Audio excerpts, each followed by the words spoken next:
being raised in the church, it's not that I didn't believe in God, I just did not like God. He got me beat up when I was really young, 7 years old. My uncles punching me and breaking my ribs, my grandpa picking me up by my hair and throwing me in the walls. That was all God's fault.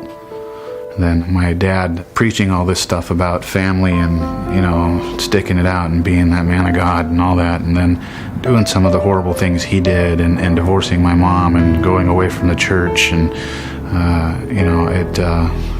that really profoundly affected me.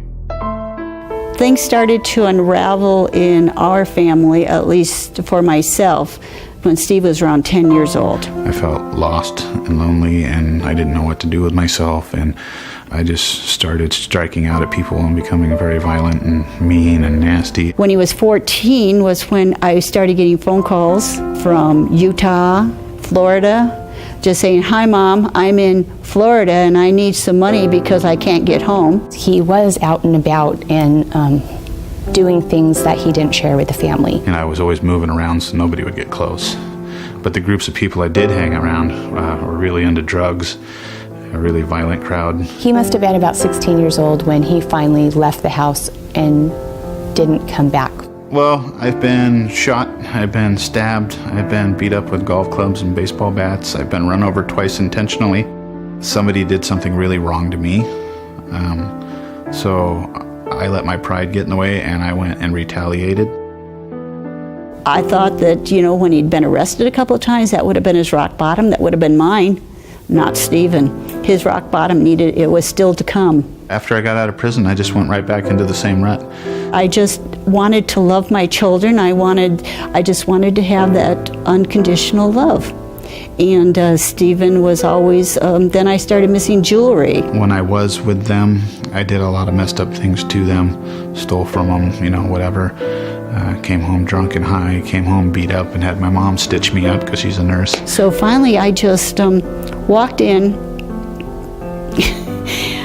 I just looked at him and told him, "You have to leave." And then that's the last time I talked to my mom, and it was a good 3 years.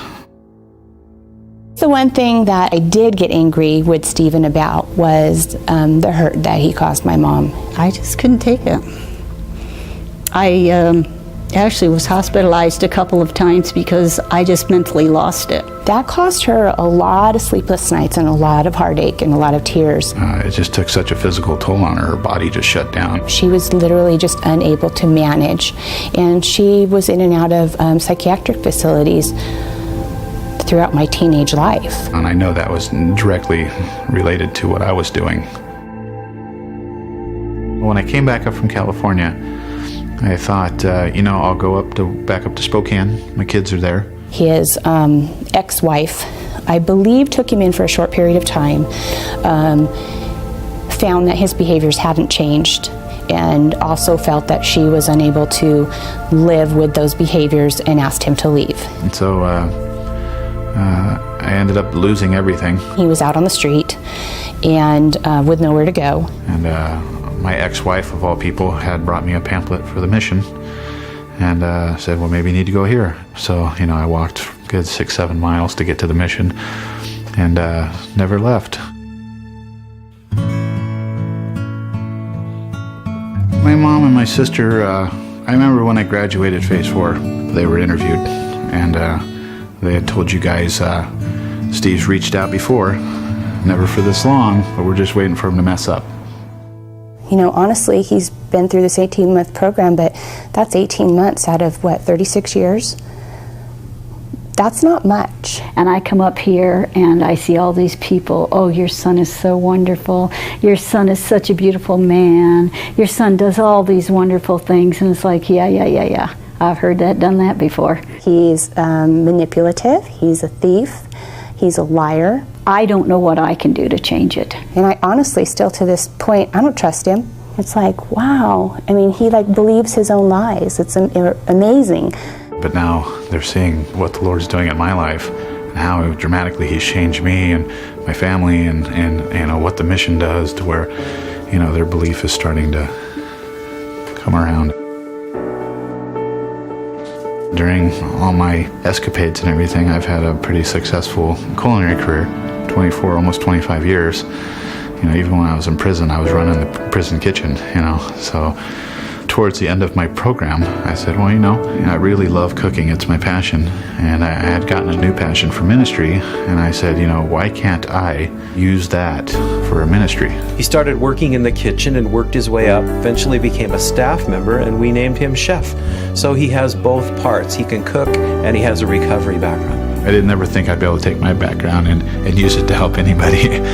But it gives them a connection point.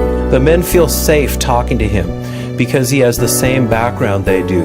Now he's clean and sober, and he can assist them in their process to become clean and sober. He really enjoys giving back to the mission because he's received so much. You look at him now in his chef coat, producing 350,000 meals a year, helping other guys, pulling them through to become productive members of society like him.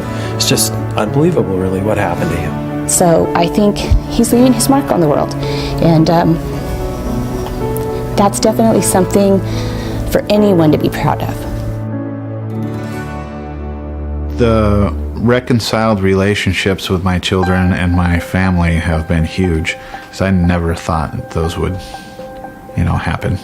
My sister believes in me enough now to invest her time to come all the way from California up here to spend time with me and my family and encourage me in what I'm doing. I see a person who's happy. I see a person who is calm, who has found a focus in life.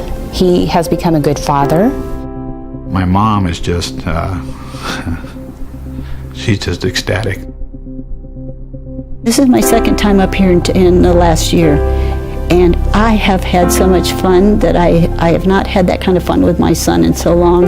Just the look in her eyes, the way she talks about me, the smile she has when she's around me. I would just say thank you from the bottom of my heart. It's been the difference between life and death with me. There is no word that's powerful enough to explain my feelings for what you've done for my son.